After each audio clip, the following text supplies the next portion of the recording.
Welcome, everyone, to the finale of Sunday Sessions, Volume 2, featuring the amazing panel of guests that I have brought today. I'm so excited to finish up Sunday Sessions with you guys. If you've tuned into every episode, thank you so much for being with us. This is a passion project of mine. It's so important for me to uplift the voices of all of us, Black wrestlers and wrestlers of color within this industry. And I hope that these conversations have not only been insightful and inspiring, but educational and gives you an insight into our world and what it's like to be us. As I mentioned, I have some incredible guests joining me. And if you just watched episode 9, then you'll know we're carrying over for episode 10 with the amazing same panel, Mr. Nafam Barrington Hughes, the Church's Money Black G's, What up? What up? Mr. Ali Steele, and the incredible Huckaby. Hey, guys. Man, let's get ready to get canceled, girl. Oh, God. Let's do it. Already. What's going on? Start. Well, so we just finished episode 9, where we talked about all skin folk ain't kinfolk, as well as the double standard in wrestling for Black wrestlers or wrestlers of color versus our white counterparts. And so because you were always the most vocal and you stress me out the most, you go first. Will, sharing your thoughts on the second topic, all skin folk ain't kinfolk. And since we're ending Black History Month, I think that's important for us to start with for sure. Man, let's before we even talk about that, let's talk about how during Black History Month WWE decided to debut a white woman who was built like a sister, and of course get all that fanfare. And then, Black wrestling Twitter just dying over this woman while not giving the same respect and the same kudos to Black female wrestlers who's built just like her. Anybody else notice that? They ain't pissed nobody else off but me. I'm not watching. I not to watch WWE. Yeah, who are you talking about? Because I'm not honestly watching the product. Who debuted? Some Nikita chick is like Nikita something. I don't know. I don't really watch it. It's just been the girl in NXT. I know who you're referring. Yeah, the NXT chick with the Don't get me wrong, she's very attractive, but I know personally Black female wrestlers who have been told they need to tone up and lose weight in order to be TV appropriate. You know what I'm saying? But that's raising the hand. Females. That's all of us, though. Will you say, G's? No, I mean, I saw it. I saw her. You know what I'm saying? And I mean, I didn't get pissed off because at this point we already know what it is. You know what I'm saying? Like, that's something that's just never going to change. So, like, at this point, it's really like I don't get pissed off about it anymore because it's never going to change. You know what I mean? And what Will said is true. I mean, there's been several sisters that are built that way. You know what I mean? And they don't get the opportunities, and you know what I'm saying, we know why. So again, man, it's like it's one of those toxic things in the wrestling business that's just never going to change. I mean, it if more people, you know what I'm saying, speak up about it. But at this point, it's never going to change because not everybody going to be on the same page as far as speaking up, because they'll worry about getting heat, they'll worry about losing bookings, they'll worry about this and that. When for real, when if everybody were to stick together, then changes can be made. But up to this point, everyone doesn't, you know what I'm saying, on the same page. Word. Wrestling in Absolutely. general. Absolutely. Ali, what did you say? Wrestling in general has always been, it's just like everything else. It's always been a white sport, a white entertainment base. Even back in the day with Bobo Brazil and the other forerunners, for us, they had to be spectacular to get to where they were. So it's always been, hey, we were second fiddle. You see what I'm saying? So we were always we never were the marquee. You know what I mean? So even with these guys were super, they wound up going against these counterparts that were white, who got the cheers on the regular. But we were a spectacle. You know what I'm saying? We were just like, I don't know. It was the carnival thing, man. We were like, oh, come see the big black whoever, come see the great, whatever. But see, the white guys could always just be whoever they were going to be and just be tough for the nails, or just be better than most, or be the best of the best. You know what I'm saying? So it doesn't surprise me really when it comes to this, because we've always had to be, we've always been kind of in competition. You know what I mean? It's always been that way. So it doesn't surprise me at all. When The Rock hit the scene in the late '90s, and everybody was talking about how he was so great. Well, we had Ron Simmons, man. You know what I mean? We had Ron Simmons. Let's give him his flowers. You know what I'm saying? So, and don't get me wrong, I was a huge Rock fan. You know what I mean? But it was just like everybody was acting like this was the first black super talented guy that we had seen. But you had Ron Simmons, you had Butch Reed, you had Coco. You know what I'm saying? You even had Iceman King Parsons. You had all these people that came before him that were not even, I'm not going to say, wasn't even a mixed breed. You know what I'm saying? They were just black. But it was like, wasn't good enough, I guess. You know what I mean? They made the TV, but it wasn't like they were able to take it to the heights that he was. But that's just in history. We've always had to be 10 times better to get the same accolades, So it doesn't surprise me that, our black females have come out and been beautiful or been super talented, and then their white counterparts, didn't have to do as much, or they achieved the same look and they got all this fanfare. That doesn't surprise me at all, because it's been like that. So it is what it is. Now, Ronnie, you said you want to talk about all skin folk and kinfolk. That is correct. Because I'm gonna talk about all these culture shows going on. Those were excellent. Were you booked on many of those, Will? I personally did not receive a call. I'm gonna tell you the truth. I was told by somebody who actually books one of those shows that I was way too. Can I use, what kind of language can I use in this show? It's 18 and up. Oh, okay. I was told I was too niggerish to be on the show. I'm not even gonna lie. One of the guys that actually books one of those shows was like, "Nah, Huck, I can't have you on the show. You way too niggerish. You might scare some of the white guys and some of our sponsors." Yeah. You might scare the whites? Will, was the person that told you that, was that a brother? Yeah. You don't mind having white people say the word nigger during this entrance song. That's all I'm gonna say. Got you. So the black booker told you, another black man, that you were too black to be on a black show? Yes. Is that what I'm gathering? Okay. Yes. I don't want to, it sounded crazy to me. I wanted to make sure, and this individual is doing this consistently, or This is, I guess, it's considered one of the big shows during WrestleMania weekend throughout okay. the year. But that just goes to show, like, just because somebody's black doesn't mean they're going to look out for you. I mean, Right, as a exactly. wrestler, as a black wrestler, you just have to know that all black wrestlers aren't going to look out for you. And I've tried. I sure won't. As I progressed through my career, my wrestling career, I've started, especially the last couple of years, while I would help out anybody of any color, any young person, any young talent, I specifically go to young black men and young black women of color, whether they're black or Hispanic or Asian, and I talk to them and I give them a little bit extra attention because I know how much more difficult it's going to be for them as a person of color in this business. Mm-hmm. Right.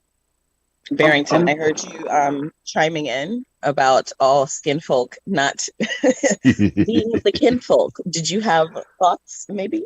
Oh no, I always have thoughts. Like, I've just seen it firsthand from the time that I've come in that you can have, X amount of black performers on a show, and if you're the new black guy coming in, you're automatically a target. You're automatically looked at as, this guy's going to take my spot, or he's going to take Brother Love's spot, or he's going to take XYZ's spot. And it's like, no, that's not my intent at all, And despite how you say it, they'll even, set up false intentions and try to say they're trying to mentor you, or they're trying to look out for you and try to give you embarrassing gimmicks and try to make you do everything to look like a fucking fool, quite frankly, so that you get discouraged and you kind of fall to the wayside so that they can keep their little bit of spotlight, even though it's not that much to begin with. Well, it was like that 15 years ago, man. Oh, it's still like that. I've been in the game almost 11. I'm about to say, especially in Eastern Carolina, where me and Ali got our roots at, and Ronnie, like 15 years ago. 15 years ago, bro. If there was two, I know there was like three dominant black wrestlers and stuff that wrestled in Eastern Carolina in my area. And when I came on the scene, I got no love from those guys. I was hitting them up on MySpace for advice and stuff, and they just completely kayfabed me. They would see me on the show. Did you say MySpace? Yes, Ronnie, I'm from MySpace. Would you put me in your top 5 if we were friends on MySpace? Well, no, I would be my top. You'll be in my top. You'll be in my top 8, Ronnie. You sure about that, Will? You sure? Yeah, Ronnie. I call Ronnie my social conscience, because there are times when I'm about to ready to go off the handles or I don't understand something, and I'll hit up Ronnie and be like, "Hey, Ronnie, what the hell is gray rape? Hey, Ronnie, what is this gaslighting shit everybody's talking about?" Yeah. I do remember a time when I was trying to explain feminism to Will, and his face was like, "What?" I'm old, man. That meme where it's like calculating math? He was like processing as in real time, and his face. He was trying to understand that. That's a damn shame.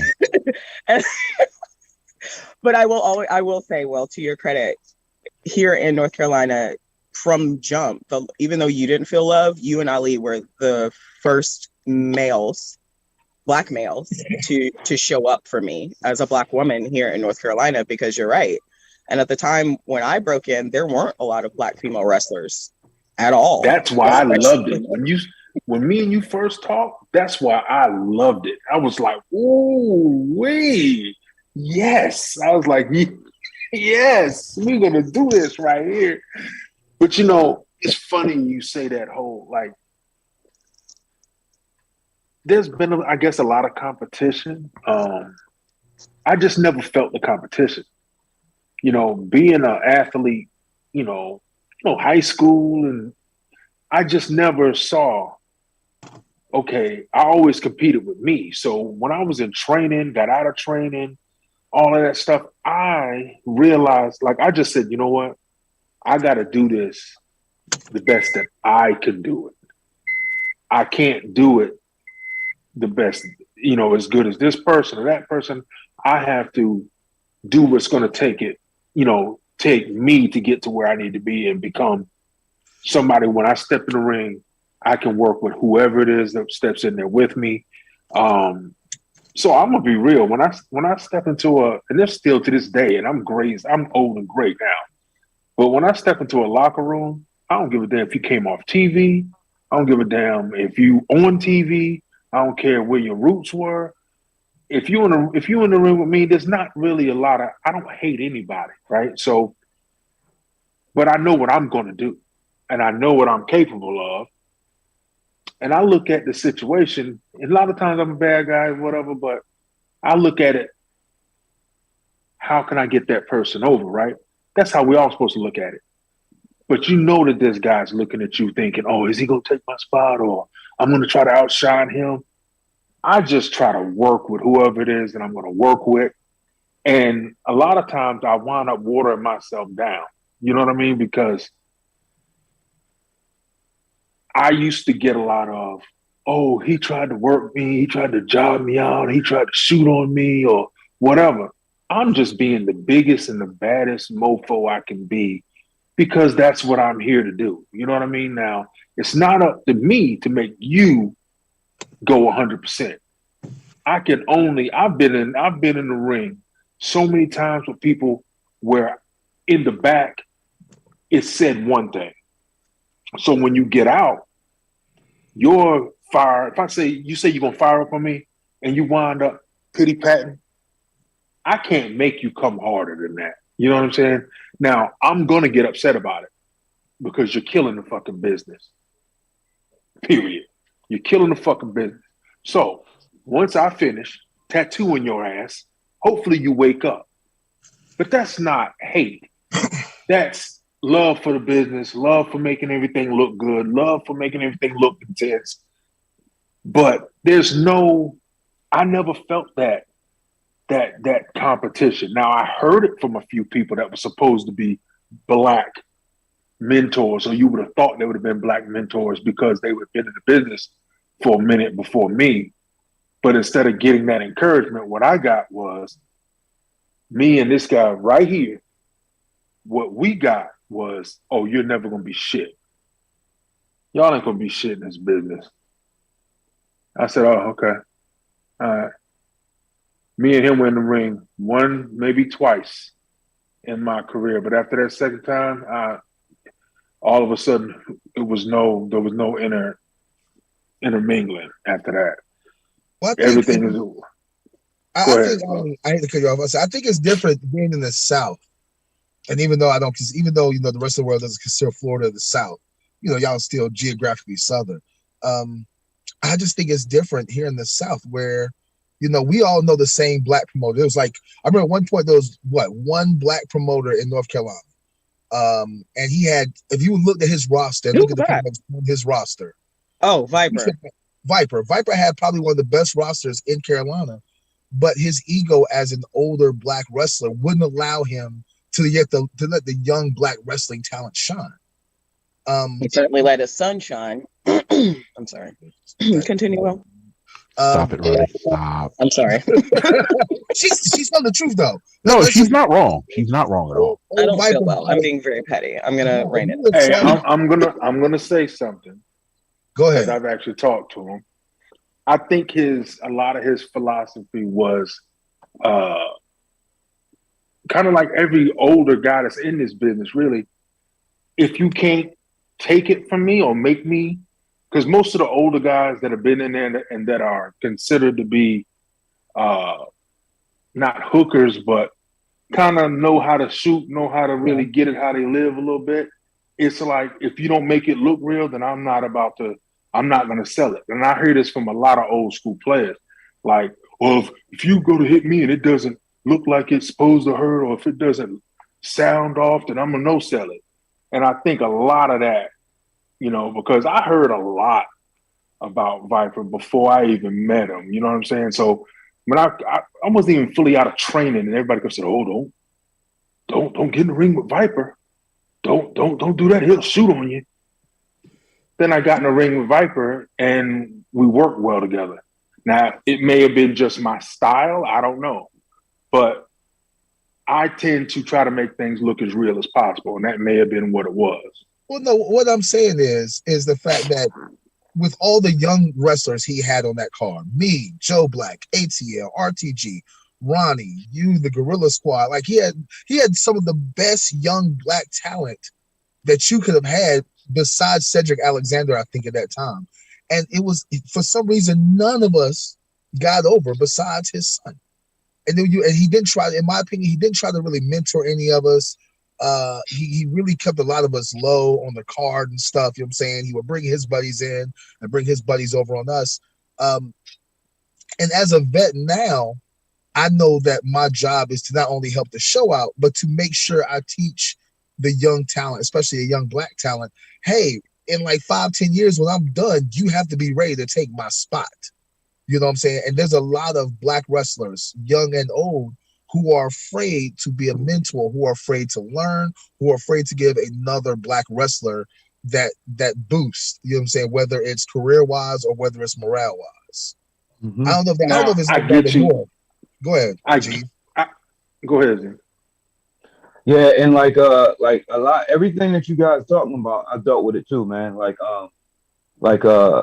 there's been several times where there'll be companies out here and they have a bunch of brothers on there, and I'm the one that's held out of it. You know what I'm saying? And it's not a lack of talent thing. It's not a lack of professionalism thing. It's just that obviously somebody feels threatened. You know what I mean? And it shouldn't be that way. You know what I'm saying? And one of the problems is with all the toxic stuff that goes on in this business, like a lot of times, a lot of the brothers don't look out for each other. You know what I'm saying? And that to me, that's corny. You know what I mean? Like you should always look out for each other. Like if you worried about somebody taking your spot, then it wasn't your spot. You know what I mean? Like don't be worried about somebody coming in. Like that's, you know what I'm saying? That's telling you to step your game up. Your spot can't be taken if you're doing your job. You know what I mean? And it gets very frustrating where I try to look out for everybody. You know what I'm saying? And then like there's been cats that came up after me, right? And I'll look out for them as much as I possibly can. And then like some time will go by, and then when I'm around them, I'll notice the vibes are different. You know what I'm saying? And I'm wondering why, but when it after a few times that it happened, I already knew. It's like somebody's getting in that person's ear saying, well, Jesus jealous, Jesus, whatever. And it's never the case. You know what I'm saying? So these cats, they'll just go off of what somebody else is telling them instead of being a man and having a conversation, because that's the thing. Like you can't, if you're going to listen to what somebody else says and not go to the person and talk to them about it, then you corny. You're not a man. You know what I'm saying? Like if I have an issue with someone, if I have something to say, I'll pull them aside and talk to them. And it's crazy. It's crazy that like the brothers don't look out for each other enough. And then also like there's been like a lot of old heads that I looked up to like from back in the day, where like when I interact with them, it's the exact definition of all kinfolk ain't skinfolk. You know what I'm saying? Like you'll interact with them and all you get is a bunch of this. You know what I'm saying? Like they'll look out for some of the brothers, but the brothers that they're looking out for, they're all the same type, meaning that they're the type that's going to like believe anything that they're told. You know what I'm saying? They're not going to ask, they're not going to question it. They're just going to believe it because it's so and so telling them that. Oh, this is such and such. I looked up to them, so they must be right. Nah, you know what I mean? And I've been casted out because I'm the type that'll stand on my truth, that'll stand on my own too. And if I have a question, I'll ask them about it. You know what I'm saying? I'll call them out on it. But you know what I'm saying? But when you do that, then all of a sudden you're a hothead, you're unprofessional. This kid just doesn't get it. Nah, Ego. that ain't it. I'm a man. Yeah, I'm a man first. So if I feel like you telling me some BS, we're gonna talk about it. You know what I'm saying? You can't get mad at me for speaking up about stuff. You know what I'm saying? Like it's been old heads that'll be like, all right, yeah, we like what you're doing. Here's my contact info. Hit me up. You'll hit them up and you get nothing. You know what I'm saying? And then when you see that person, you ask them about it, all of a sudden you're aggressive to them. When you're like, yo, bro, you were the one that extended your contact for me to contact you because you wanted to do business. Now all I'm doing is following up, and now I'm the one that's a problem. It's crazy, man. It makes Here's no my sense. opinion. I think the worst thing that could have happened to black wrestlers was fucking Twitter. I'm not even gonna lie. Twitter is the worst thing to ever happen to the black wrestling community. I've never been on Twitter, so You're not You missing haven't? nothing. I've never been on Twitter. Hell, Yeah, because I I couldn't miss tag you in MySpace. shit, Ali. Hey, I kept searching for your I ass. I miss couldn't tag you in MySpace. I shit. damn near didn't get on Facebook, so it is what it is.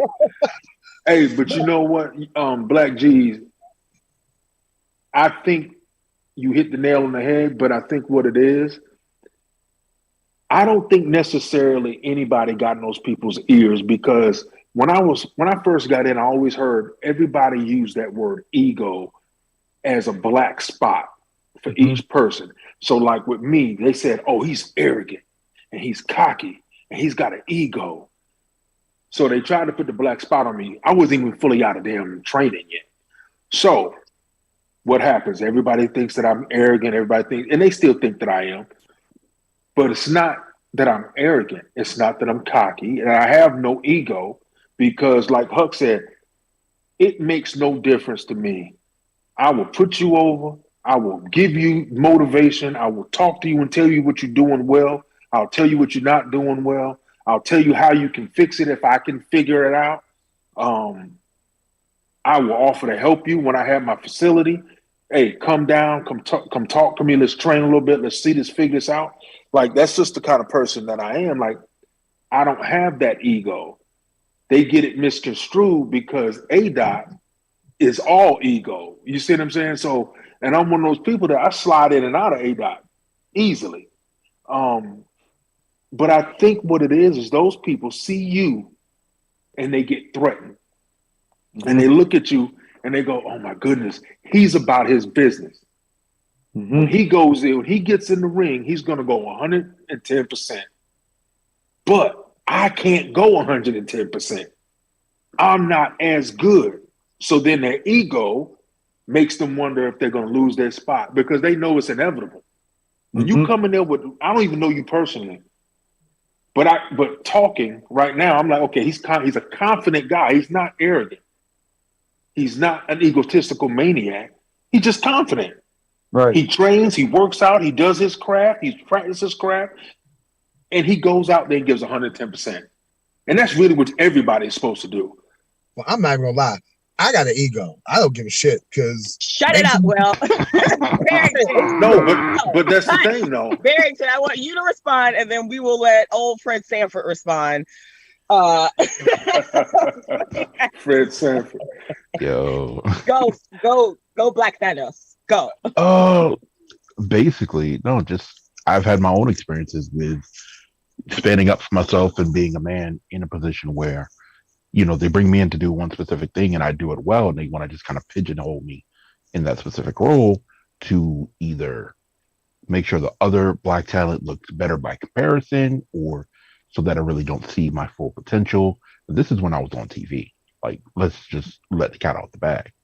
And it got really frustrating when I got put into an opportunity to be in an elevated plane, and they saw that I could hang with the rest of them, and they didn't know what to do. They really didn't know what to do, because they're like, shit, he really went out there and showed his ass, didn't he? But we got to knock him back down. So they started bringing in other talent to try to out showcase me. They, a lot of things like that. And it's not saying that it's the other talent's fault, because, hey, they got an opportunity, but it gets really frustrating when you ask for the opportunity to run with the ball, you run with it, and you're punished for it, if that makes sense. Will, you respond. I'm saying it's like this. Like I said, you have a lot of black wrestlers, male and female, who have that Candace Owens mentality. It's like you want to shit on black wrestlers until you need the black wrestling community. You know what I'm saying? It's like, oh, well, I don't give a damn about Black G's, and you know what I'm saying, let's keep Black G's and Ali and Barrington, let's keep them off the show until we need them on the show. You know what I'm saying? In my opinion, like I said, I think Twitter is the worst thing about having a black wrestlers, just because all of a sudden now we as wrestlers are able to create cliques. And Ali doesn't, because he's not on Twitter. Smart guy. I might have to delete mine now.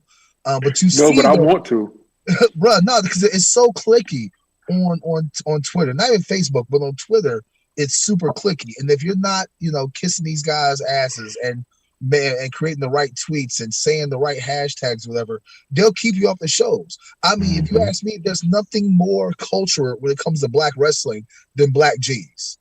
Like I told him on this podcast, like I told him in person, like I knew exactly who he was, and I knew his catchphrase, don't fuck up the church's money. How is that not black culture? You know what I'm saying? Ali Steele, the black Muhammad Ali, how is that not black culture? You know what I'm saying? Every black person I know loves fucking comic books. We got Black Thanos. How is that not black culture? You know, we're different shades, different sizes, come from different backgrounds. I ain't gonna front. I'd like to run with y'all a little bit. I want to romp with you. Hey, Barrington, I want your ass, son. You know what I'm talking about? Whenever you ready, Pop. Whenever you ready, Pop, let's do it. I've been thinking about selling for you since 5 years ago. Okay, come on, man. I've been requesting a match for a long time now. Okay, so you already know I got to line you up next, Ronnie. I'm not even worried about you. No, I'm not talking to you, Big B. I don't care. I'm talking to you. I've been requested a match, Mr. Steele. Okay. Hey, I'm gonna be real blunt and I'm gonna be real honest right now. I was running from Ronnie because Ronnie throws a mean fucking chop. Bro, let me tell you something. Damn. Hey, let me tell you something. I think she will chop the shit out of you. You hear me? Bro, as the only person on this day who has actually been in the ring with Ronnie, she kicked me so hard in the ribs in our fucking match because I came out to whoop that trick. Joe Black was on the sideline screaming, "Man, you better fight back, and she gonna fuck you up." You kind of asked for that by coming out to that. Exactly. You set the terms of the match, William, and I worked within them. You said whoop that trick. You just didn't know the trick was from you. The very beginning. I told Ronnie from the very beginning. In every match, there's a part and there's a point that you have to snap. Once you snap, everything is real to you. The whole everything is real. Your music must have made her snap. Oh yeah. It's been nights where I especially because he changed the music, y'all, just for that match. He was not coming out to that music previously. He changed it specifically to wrestle me. And you thought you were gonna come out there and whoop that trick? Yeah. Okay. Hey, yeah. I ain't gonna lie, Huck. That was brilliant. That's brilliant.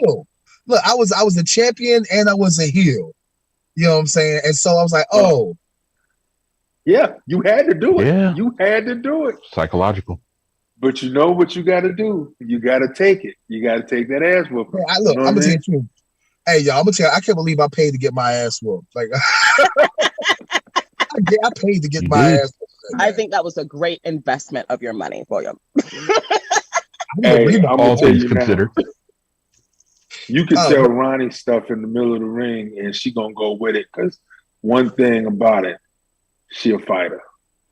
You tell her to fire up, you're not gonna get what you normally get.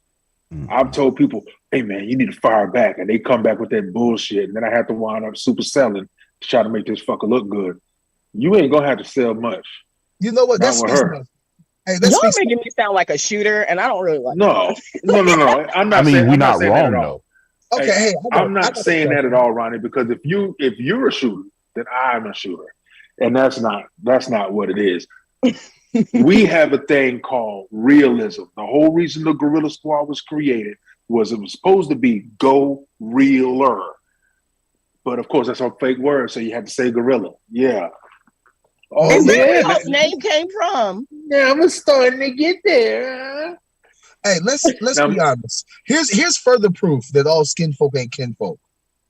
When Ronnie was one of the few black women who went to Japan several times on tour, right? Why is she not super famous? Nobody was really riding for her besides people that knew Ronnie. Same as Trevor Eon. Trevor Eon was picked, you know what I'm saying, by the All Japan Dojo to go to Japan and work. And nobody really rolled for these guys. You know what I'm saying? Because Ronnie isn't part of the in crowd. I ain't gonna say no names. Ronnie, I almost said a name, Ronnie. I almost got you. You can say whomever's name you would like. I might drop a name or two tonight myself. It's just because I don't see Ronnie sharing, a lot of Faye Jackson or AJ Gray's posts or whatever. You know what I'm saying? She's not cool with all of them. So maybe that's why you're not on all the big shows, Ronnie. I don't know. I don't know. Well, I can't speak to other people's minds. But what I will say is that I came in this business already a professional.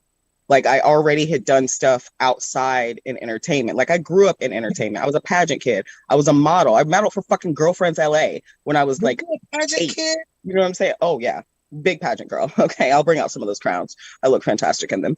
But like I was acting, you know, I was singing, I was doing all of these things. I was a semi-pro cheerleader when I broke into professional wrestling. So I was already in an environment where it was like kill or be killed for a lot of my career. So when I came into wrestling, I already had the attitude.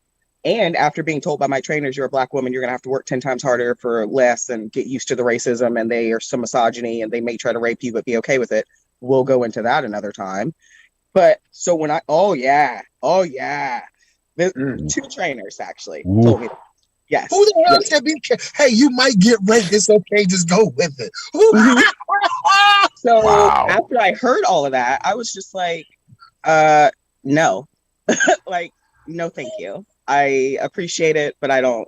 In my spirit, that doesn't work for me. So I'm gonna have to opt out.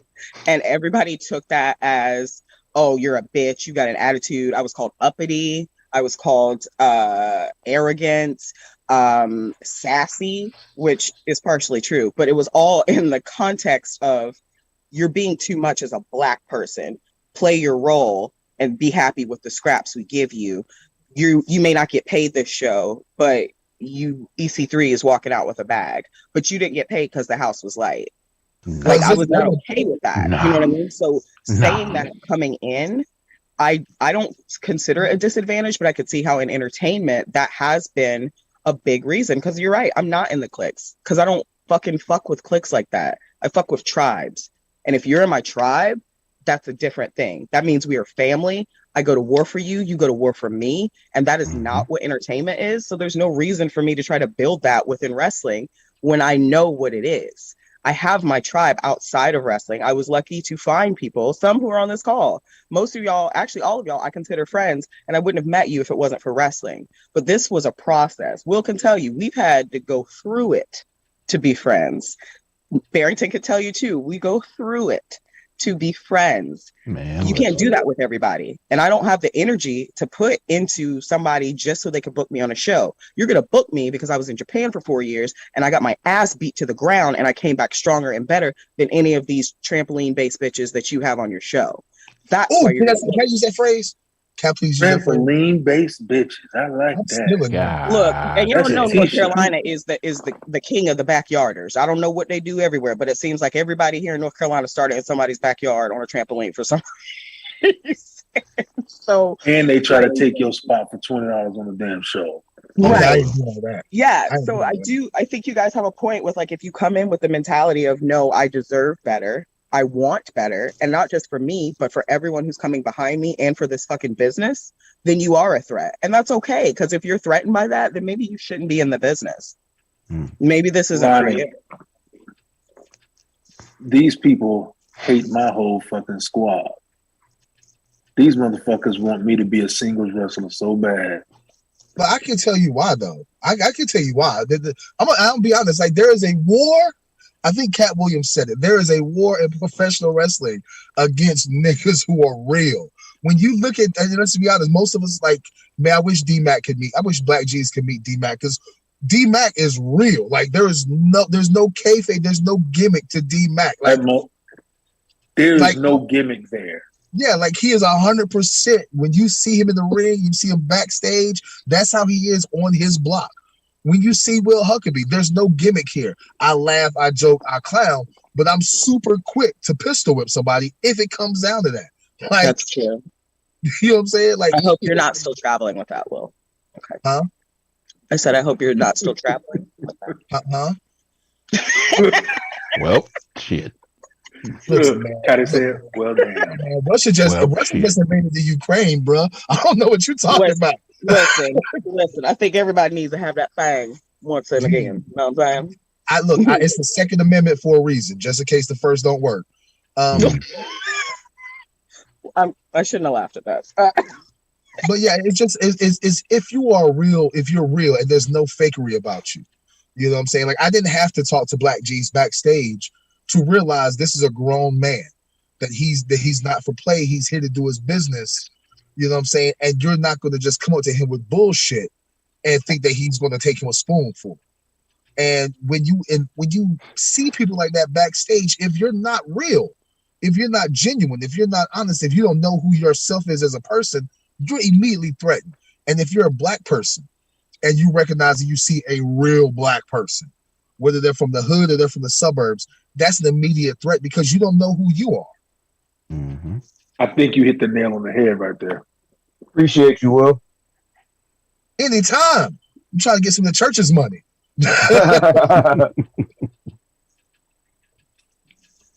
So Barrington, you are, as Will said, Florida is the South. Even though y'all kind of do your own thing down there. Florida's real wild. What is your experience with black wrestlers there? Because it seems like y'all are kind of sparse in terms of like a big concentrated amount. It seems like a lot of y'all's wrestlers come from, Georgia and travel down. So what was your experience? Yeah, you pretty much hit it right there. Like when I broke in 2011, there were 5 black wrestlers in South Florida, and most of them worked for one promotion, and they were kind of cliquish. And I mean, that's since subsided, and we've gotten more talent since then. But it was bad. And then being the new guy on the block, it was like they were like, "Who the fuck is this guy? This fat motherfucker? Who the fuck are you? Who the fuck you think you coming in to do what? Nah, fuck you." It was like there for a hot minute, Had to travel out, get to Central Florida where there were a couple more guys, and then get out of state where a few more guys. But yeah, in Florida, there are very few and far between black wrestlers. When they are there, they either don't last long or they get picked up by a major promotion. It just does not last long down here at all. Black wrestlers in Florida do not have a long shelf life unless they create their own promotion and extend their own shelf life. Do you have a lot of black promotions there? Oh, go ahead, Ali. No, go ahead, because that's right on there, but I'll ask it. Ali, go. I got a question for everybody.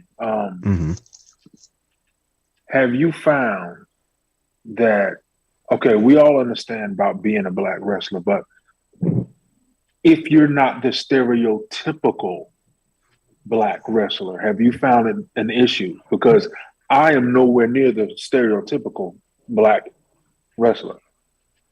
When I go out there, I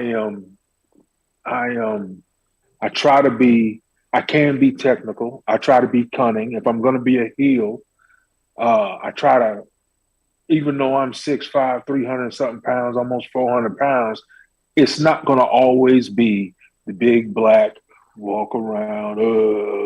It's always going to be something else. Hell, I may slip you. You know what I mean? I may reverse. I may do something that's kind of slick. It's not stereotypical. You know what I'm saying? And I found, I feel like people have had an issue with that.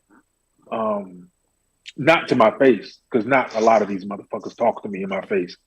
I always hear about it. You know what I'm saying? Later. Oh man, I heard this or heard that, but it's never been spoken to me straight up.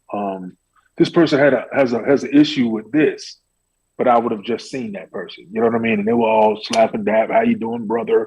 Oh man, love you this and love you that. You know what I mean? But, brother. Yeah, brother. There's a lot of brother with the hard R. With the hard R. Yep. Yeah. But have y'all found? And I know Huck said he's hood number one. But even in that, that's not a stereotypical wrestler. You know what I'm saying? That's kind of non-traditional to wrestling because they want you to come in, bow down, take all the ass whooping, don't give any, So have you found it hard to just be who you're going to be and broaden your horizons, I guess is the question. Let's go. G's, you go, and then Will, you go. I mean, like for the most part, people always expect me to be the angry black guy. You know what I'm saying? So that's what they always expect. But it's like, you know how it is, bro. When you get more and more experience, you're able to just adapt. So it's like everywhere I go, you know what I'm saying, I just adapt to the situation. Like I'm not the angry black guy. You know what I'm saying? I'm all around. You know what I'm saying? Like when it calls for that, it's there. You know what I'm saying? But at this point, I don't have to go anywhere and just be the angry black dude. You know what I'm saying? So like for me, it's just a matter of being able to adapt. But that thing, but it's always there, and that's another thing that's always going to be there. Like people will expect black guys to just be the angry guy, or just be the flippy guy. You know what I'm saying? Where like other races are allowed to be whatever they want to be. You know what I'm saying? That's a problem that's never going to stop. But it's up to us to just adapt to the situations and stand on our own too, and do what we're gonna do. You know what I'm saying? Like when you good at it, you know what I'm saying, people are gonna buy what you're selling. You know what I'm saying? Like refuse to be put in a box. That's what I say. Refuse to be put in a box. You know what I'm saying? Stand on your own too at all times. You don't have to be what they feel you should be. Be what you want to be, and you know what I'm saying, and make it happen. That's what I say about it. I've been my all my years I've been trying to do that, and that's how I know people don't like the squad. You know what I'm saying? They didn't understand it. They didn't understand how four brothers could go different places and actually coincide and exist in the same spot, and the egos didn't get crazy. You know, Mm-hmm. they don't understand it, so they always want to kind of reinvent the squad when we get there, or oh well, we don't need everybody. You don't worry about if you need all of us. We're doing the squad, so where you see one, you see all four of us. You know, we take care of that. If you book me, then you pay me. You know what I'm saying? You let us worry about our gimmick. But you know, Gene, I got to figure out. Hey, you got to give me your address, man, because I got this place called Snap City. And it's basically when you have to go to the angry black man in the match and you have to snap, that's what it is. You know what I'm saying? Like you said, it's always there. I'm not always the angry black man, but when I have to be that and it calls for it, that's where I go. And hey, I got to get you one of them t-shirts, man. What about you, Al? I don't know. I think I've gone through several incarnations of me as a wrestler. Like I started off as the dancing hip hop guys remix, and that was like the first gimmick given to me was like remix and stuff. There was like a hip hop gimmick. I had like the horrible shiny pleather pants that everybody had back in the like late '90s, early 2000s. And then I was given the I guess what I call the Carlton Banks gimmick, where I was like the all-American African American who went to Brown University, and so I tried to do stuff that I guess corporate wrestling, white wrestling, whatever you want to call it, said that I had to do in order to be successful. And it wasn't until I started traveling and meeting other black wrestlers from other areas around the country where I felt comfortable, you know, just being myself. And then I say the last 3 years, you know, I had this huge feud with Joe Black down in Georgia, where we were able to be more than just angry black wrestlers, where we were able to tell a story about, you know, we basically tell the story of Cain and Abel and being brothers and how brothers fight. That I was like, okay, I've given enough to this damn business. I can kind of be myself now. And so now I'm at a point now in my wrestling career where I'm like, if I'm getting booked for a show, it's for one of two reasons. Either you're paying me a lot of money to leave my house and not to go work my shoot job where I make a lot of fucking money at now, or two, I'm having fun. And if it's not for those two reasons, then I'm not leaving. I'll still do if you know, if I'm booked or whatever, I'll still try to do whatever the booker wants. But if I'm not enjoying myself, or if I don't feel like it's something that I would do personally, I'm just not going to do it. And I feel like at this point, I've kind of earned that right to say, nah, I'm not doing that. Oh, like for instance, last month, this promoter wanted us to gig. He wants to bleed on a run-in. And I was like, nah, I'm not doing that. You Like, said on a run-in, there was not yeah, a story that had a build to it that would culminate in this large crescendo of a gusher of it would blood.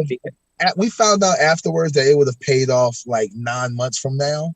So it wouldn't But I'm pay like, off. well, you didn't tell me that when you didn't tell me that when you know, had the idea. So no, I'm not cutting myself. You're not paying me enough to cut myself, and that shit's not fun. Sorry. I didn't fuck for them 9 months. I'm not about to do it. Right. Like I didn't, unless there are 9 months of dates lined up and I can see what the story that we're trying to tell is, that's extremely dangerous, especially we're in a whole panini. Like I don't, Mhm. COVID has A not whole left. I don't goddamn know why people, Ponderosa. I Right. don't We know. out here in First, Ponderosa, like, what's first of all, happening? No, I'm first of not all, doing body fluids. first of all, Ronnie, let me tell you something. There might be a pandemic where you at, but I know in Florida and definitely here in Atlanta, we ain't got no pandemic. All right, What? I don't know what y'all doing in the rest of the country. Ain't no pandemic in Atlanta.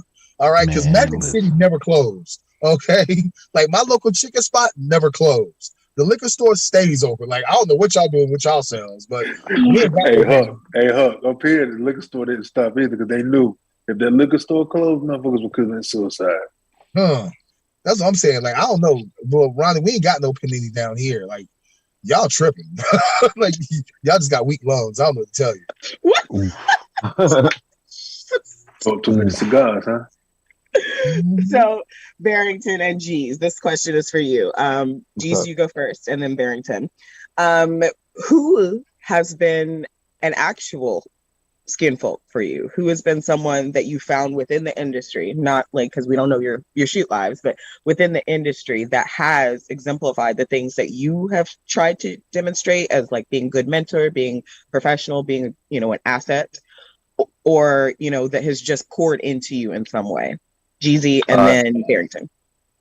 Definitely Too Cold Scorpio. Too Cold Scorpio is somebody that I looked up to for years. You know what I'm saying? And from the time that I met him, like he exemplified like a true OG, a true old head.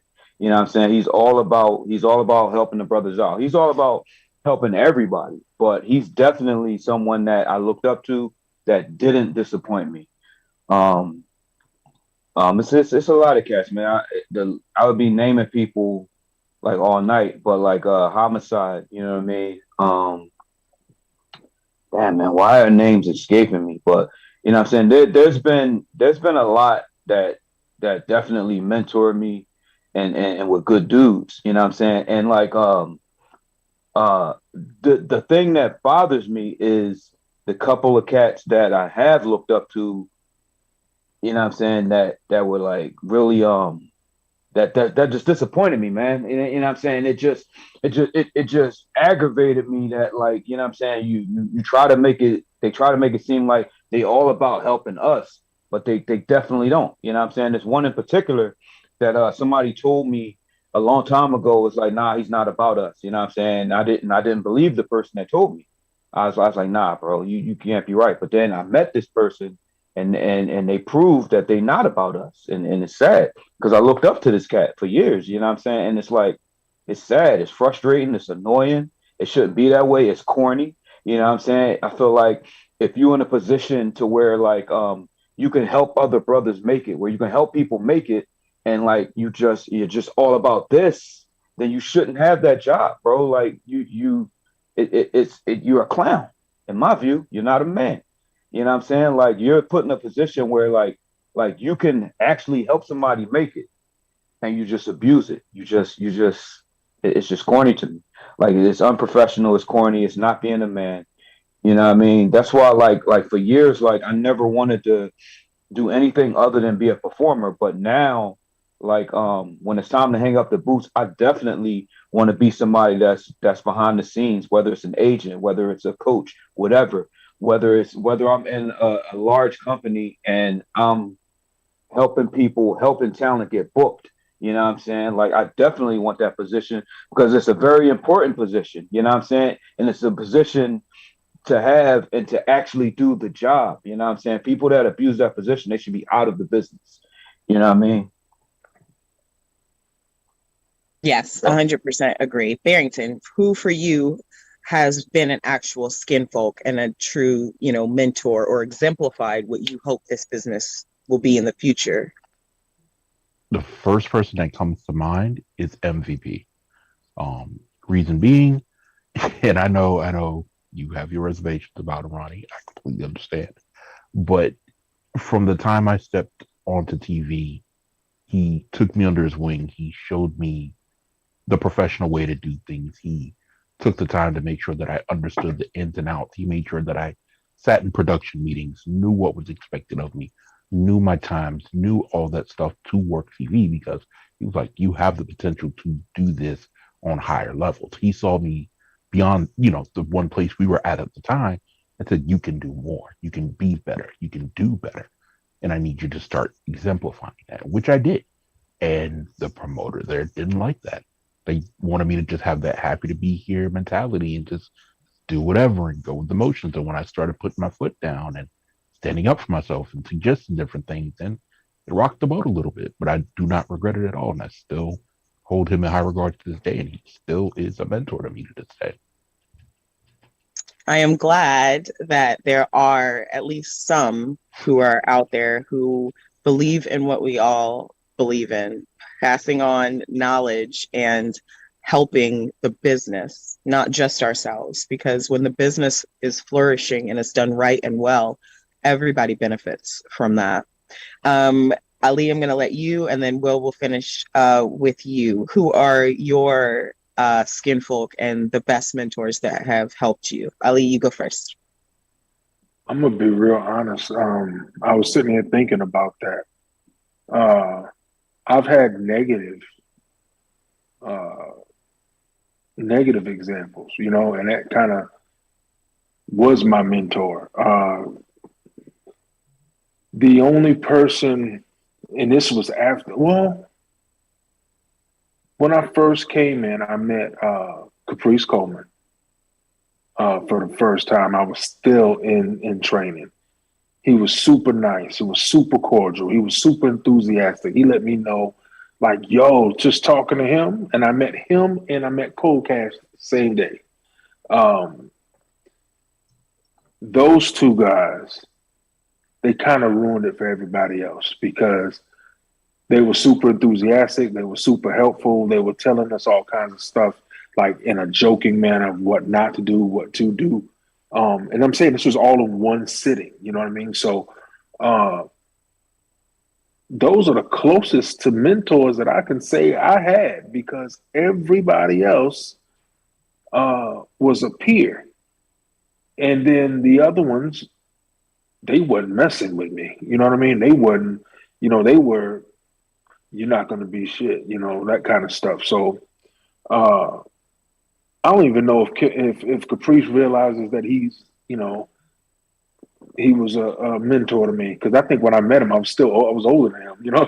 He had been in the business for a while, but he was just so young. But like I said, he was enthusiastic, super talented. Oh man, seeing him.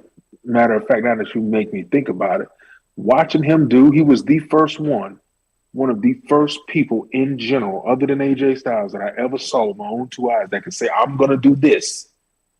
And it wasn't, I'm going to do this.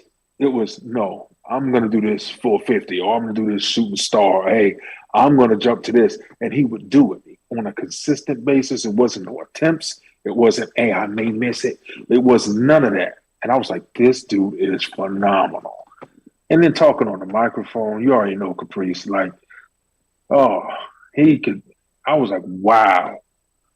You felt like you met somebody when I met him for the first time. And I was like, wow, okay. But him and Cold Cash being that giving off the gate, it set this precedence for me that, hey, when I get to the point where I have some experience under my belt, I'm not going to hold it, dangle it over everybody's head. I'm not going to sit there and hate on them. Like I never felt anything from either one of them to like hate or ego or being egotistical or like they thought I was going to, and don't get me wrong.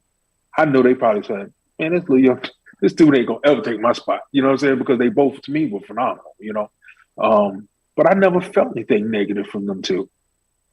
But then when I started dealing with other people and got out of there, then I was like, oh, wow. So I guess those are the only two in this business. Huh? So I didn't really have anybody but those two. I mean, don't get me wrong. They were phenomenal. What about you, Will? Who's your skin folk or your mentor?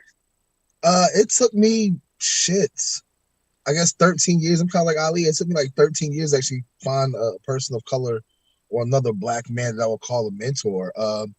I guess like mine would be like John Davis. Like he's somebody that every time I see him, you know what I'm saying, he always pulls me to the side. hey, how you doing today, man? How's the family? How's your life going? After my match, he pulls me to the side without even asking. Here's what you're doing right. Here's what you're doing wrong. And then throughout the month, just randomly throughout the month, kind of like you, Ronnie, he'll just hit me up. Hey, man, just checking on you, seeing how you doing. If I have advice or whatever, or if I need advice, or if there's somebody that asks me for advice and I can't help him, I send them in his direction because I'm like, well, I don't know the answer. I can't help you, but this guy can. As far as skin folk, I think I've been very lucky to find something here in Georgia that unfortunately I wasn't able to find in North Carolina, just being from Eastern Carolina and not being in that Charlotte, Winston-Salem, Greensboro area. And I think me, you, and Ali know what I'm talking about. I was able to find, like, as Ronnie would call it, I was able to find my tribe down here in Atlanta. So as far as skin folk, these are guys who I feel think like me. They're more than just wrestling brothers. These are people like throughout the week, we talk randomly. We talk about each other's families. We go to visit each other. We hang out and stuff. Of course, everybody knows like Joe Black's like my closest friend. But Matt Hankins, Brian Blaze, Shane Marks, Jeter, Trevor Eon, Eric Silva, Austin Towers, like those are my guys, I guess you could call it. Like those are the guys that when I need help or if I need a shoulder to lean on, those are the guys that I call. You know what I'm saying? Like if we're in the locker room, it's always fun and jokes. There's no ego. If I need advice, so I'm like, hey, I need a good spot to put here. These are the guys I know are going to give me the best ideas without making me look stupid, and vice versa. You know what I'm saying? Like I know that they don't have any ulterior motives in our friendship. You know what I'm saying? And that's why I call them like those are my guys. Those are the people that I can rely on. That's my skin folk in wrestling. You know what I'm saying? I ain't gonna say it's a very small group, but it's a very close knit tight group, and we keep each other in check. You know what I'm saying? We kind of keep each other in line and in order. And by default, with other young upcoming black wrestlers, if we see them messing up, I might not be tight with them. I might not be tight with young black wrestler A, but I know that, Jeter is, or Jeter has worked a couple shows with him.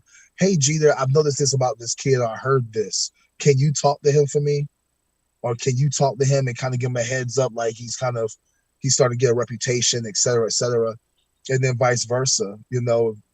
There's a young guy that they can't get through to. They'll ask me, hey, can you talk to this kid? Because I've tried to talk to him several times and it's just not working. So I think I've gotten very lucky just moving down here to the A and finding people who were just like me and kind of accept me for who I am. Because, Ronnie, at times I could be outlandish. I'm very old. I don't know if I would use the word outlandish. I think you are just a really quirky person. You're hood quirky. So, here